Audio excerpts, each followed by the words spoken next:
तो आज की मध्य छत्तीसगढ़ की बड़ी खबर है, बागेश्वर धाम से भिड़ गए हैं भूपेश बघेल। ये भिड़ंत शुरू कब हुई वो हम आपको बताते हैं। जिस दिन धीरेन्द्र शास्त्री छत्तीसगढ़ पहुंचे, छत्तीसगढ़ पहुंचते ही उनके कार्यक्रमों की लिस्ट आ गई। उनका कार्यक्रम भिलाई में होने जा रहा है और भिलाई वो जगह है जहां पर भूपेश बघेल का राज चलता है, कहे कि गृह जिला है दुर्ग, वहाँ पर ये कार्यक्रम हो रहा है। और धीरेन्द्र शास्त्री का चिर परिचित अंदाज सबको पता है, कुछ झुकाव भी दिखाई देता है। और इसीलिए भूपेश बघेल ने पहला हमला उस समय बोला जब धीरेन्द्र शास्त्री छत्तीसगढ़ पहुँचे और उनके कार्यक्रम को लेकर सबसे पहले टिप्पणी की भूपेश बघेल ने। अब जब धीरेन्द्र शास्त्री को उन्होंने कुछ कहा तो विवाद बढ़ गया। पहले सुनते हैं वो बयान जिसमें भूपेश बघेल ने टिप्पणी की थी धीरेन्द्र शास्त्री पर। क्या कुछ कहा था भूपेश बघेल ने जिससे विवाद शुरू हुआ। सबसे पहला बयान जो कि आया था करीब 3 दिन पहले, वो सुनाते हैं आपको। जेल में जाते अक्का पैसा चढ़ाते, अक्का पैसा चढ़ाते, अक्का विधि विधान करते, टोटका उटका करते, ओकर मन के हालत सुधरे भी सुधरे पता नहीं है, लेकिन दोनों महाराज के हालत बहुत सुधर गए। अब जमीन के धंधा हो खत्म हो गया।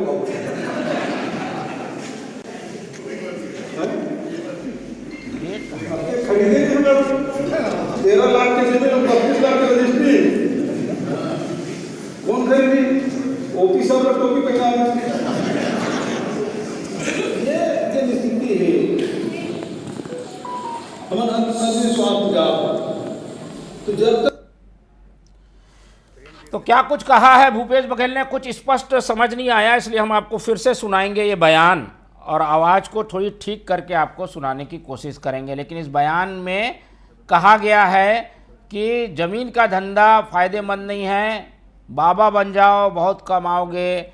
और इसी तरीके के बयान से उन्होंने धीरेन्द्र शास्त्री पर तंज कसा कि वो यहाँ पर कमाने आ जाते हैं और धर्म के नाम पर धंधा कर रहे हैं। कुल मिलाकर ये कुछ कहा है भूपेश बघेल ने।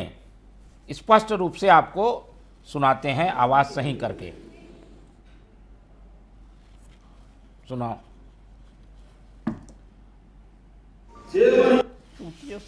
जेल में जाते अक्का पैसा चढ़ाते, अक्का पैसा चढ़ाते, अक्का विधि विधान करते, टोटका उटका करते, ओकर मन के हालत सुधरे भी सुधरे पता नहीं है, लेकिन दोनों महाराज के हालत बहुत सुधर गए। अब जमीन के धंधा हो खत्म हो गया। लोकेशन वाली जगह में गेट डाल के चला दे। खरीदे थे 13 लाख के जमीन 32 लाख के रजिस्ट्री कौन खरीदी? ओपी साहब ने टोपी पहना ये स्थिति है। तो क्या कुछ कह रहे हैं भूपेश बघेल, आप समझ गए होंगे इस बयान ने किस तरीके से असर किया होगा, किसे बुरा लगा होगा, सब समझ में आ रहा है। और उसके बाद धीरेन्द्र शास्त्री का तीखा बयान सामने आया और उन्होंने भूपेश बघेल को अंधविश्वास की वजह से, अगर वो अंधविश्वास की बात कह रहे हैं तो विदेश चले जाने की बात कह दी। जवाब आया धीरेन्द्र शास्त्री का, वो भी आपको सुनाते हैं। पर आने का शुभ अवसर मिलेगा। इसका कहाँ से देखिए, नेताओं के बयानों पर हम जवाब नहीं देते क्योंकि हम नेता नहीं हैं।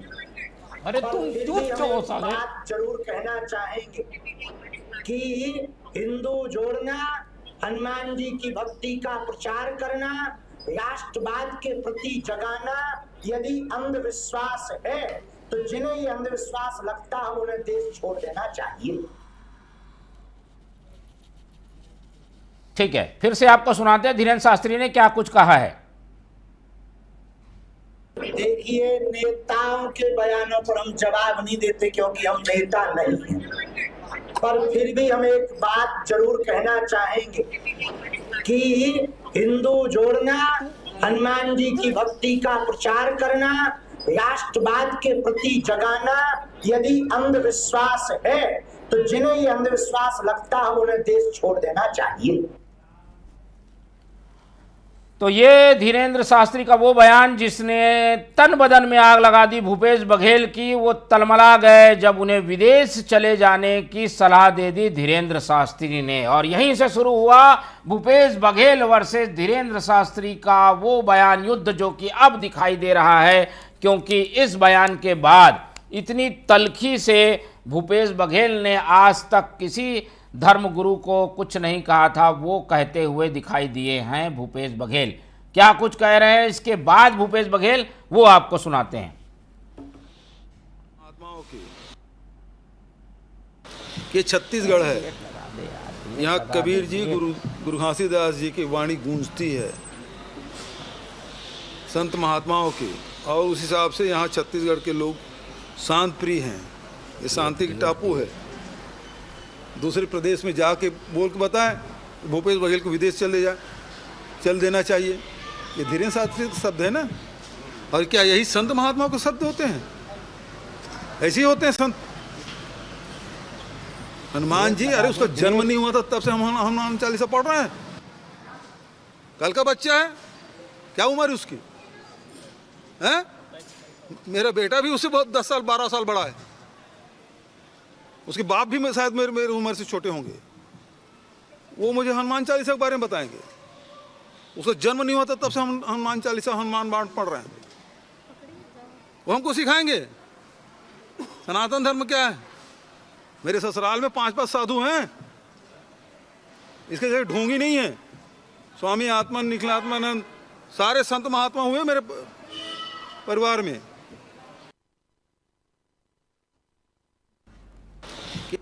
तो सुना आपने भूपेश बघेल किस तरीके से गुस्से में भरे हुए नजर आए जब उन्हें कहा गया है कि वो विदेश चले जाए। उन्होंने सीधे आड़े हाथों लिया है धीरेन्द्र शास्त्री को। आमतौर पर बीजेपी नेताओं पर इस तरीके से बरसते हुए दिखाई देते हैं भूपेश बघेल, लेकिन इस बार उनकी तल्खी इसलिए है क्योंकि उन्हें विदेश जाने की सलाह दे दी गई है। एक तरफ धीरेन्द्र शास्त्री दुर्ग में दिव्य दरबार लगा रहे हैं, वहीं भूपेश बघेल जो है वो तीखे हमले कर रहे हैं धीरेन्द्र शास्त्री पर। लेकिन इस सब के बीच बीजेपी को मौका मिल गया है निशाना साधने का, चुटकी लेने का, राजनीति करने का, और इसीलिए भूपेश बघेल के बयान पर तीखी प्रतिक्रिया बीजेपी की ओर से भी आई है। क्या कुछ कहा है मुख्यमंत्री और अजय चंद्राकर ने, वो दोनों बयान आपको सुनाते हैं।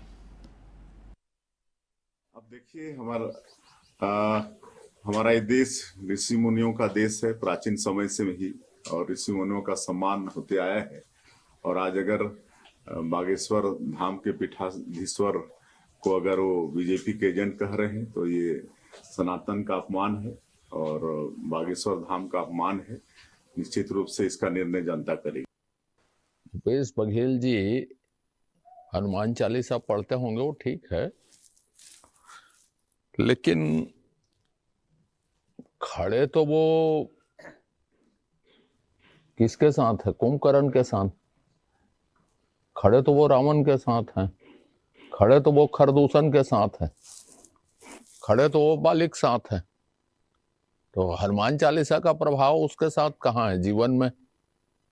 तो जीवन में किसी ग्रंथ का, किसी रचना का प्रभाव नहीं होना ये बताता है, उसकी वाणी बताती है वो किन संस्कारों से जुड़े हैं। अब देखिए, हमारा ये देश ऋषि मुनियों का देश। चलिए, तो अजय चंद्राकर ने भी निशाना साध दिया, कुंभकर्ण के साथ कौन है ये बात कह दी। दूसरी तरफ मुख्यमंत्री भी कह रहे हैं कि भाई इस तरीके की शब्दावली धार्मिक लोगों के खिलाफ इस्तेमाल नहीं की जानी चाहिए। तो धीरेन्द्र शास्त्री अब राजनीति के केंद्र में हैं, और इसलिए क्योंकि भूपेश बघेल भिड़ गए हैं उनसे। कैसे बयानों का तीर चला, किस किस पर ये तीर ने निशाना साधा, कौन कौन घायल हुआ, वो सब हम आपको बता चुके हैं। और फायदे में बीजेपी दिख रही है क्योंकि वो सीधा निशाना साध रही है कांग्रेस की परंपरा पर और कांग्रेस की नीति पर।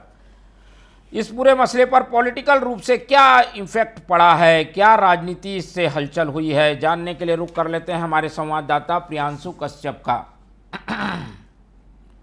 प्रियांशु, बताइए क्या क्या बयान आए हैं, कब कब ये बयान दिए गए और इस पूरे बयान की वजह से धीरेन्द्र शास्त्री का जो कार्यक्रम दुर्ग में हो रहा है उस पर क्या असर पड़ा है?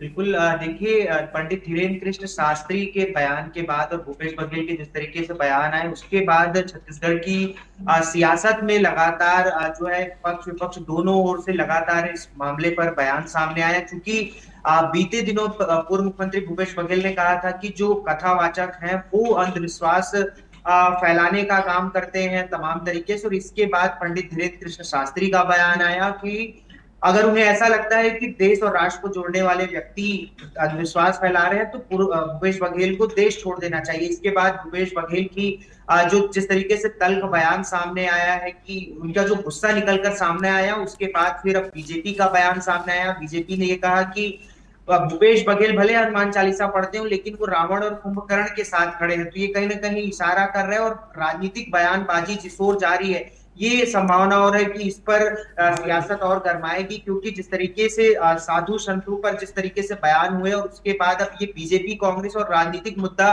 पूरे तरीके से बन चुका है। मुख्यमंत्री ने भी कहा है कि जिस तरीके से पीठाधीश्वर है बागेश्वर धाम और उनका अपमान ये सनातन धर्म का अपमान है। तो कहीं ना कहीं भूपेश बघेल के बयान को अब सनातन का अपमान बताया जा रहा है। तो इस तरीके से बीजेपी जिस तरीके से बयान है भूपेश बघेल का उसको अब भुनाने की कोशिश कर रही है। और राजनीति में अक्सर देखा जाता है कि पक्ष विपक्ष दोनों एक दूसरे के बयानों को तोड़ मड़ोड़ कर पेश करते हैं और उसको फिर तिल का ताड़ बनाने का प्रयास किया जाता है, जिसके बाद इस पर भी अब सियासत शुरू हो चुकी है। जी चलिए, तो बहुत धन्यवाद प्रियांशु हमारे साथ जुड़ने के लिए। राजनीति तो गरमाएगी ही क्योंकि पूर्व मुख्यमंत्री भूपेश बघेल इसमें केंद्रित मुद्दा बन गए हैं। एक बयान भूपेश बघेल का कैसे राजनीति में जो है केंद्रित हो जाता है वो दिखाई देता है इस पूरे प्रकरण से। भूपेश बघेल ने हल्की सी हास परिहास में ये बातें कही थी कि आखिर जो बाबा हैं वो कितना कमा लेते हैं, अंधविश्वास फैलाकर कमा लेते हैं। इस तरीके की बातें जब उनकी ओर से कही गई तो उन्हें विदेश जाने की सलाह दे दी धीरेन्द्र शास्त्री ने। और उसके बाद भूपेश बघेल ने जो बयान दिया उससे लगता है कि उनके दिल को ठेस पहुंची है इस बयान से और इसीलिए राजनीति गरमाई हुई है। फिलहाल धीरेन्द्र शास्त्री इस समय चर्चा में हैं क्योंकि भूपेश बघेल उन पर रोज नए बयान से हमले कर रहे हैं। तो भिड़ गए हैं भूपेश बघेल धीरेन्द्र शास्त्री से। एक बड़ी खबर जिस पर निगाह हमारी बनी रहेगी।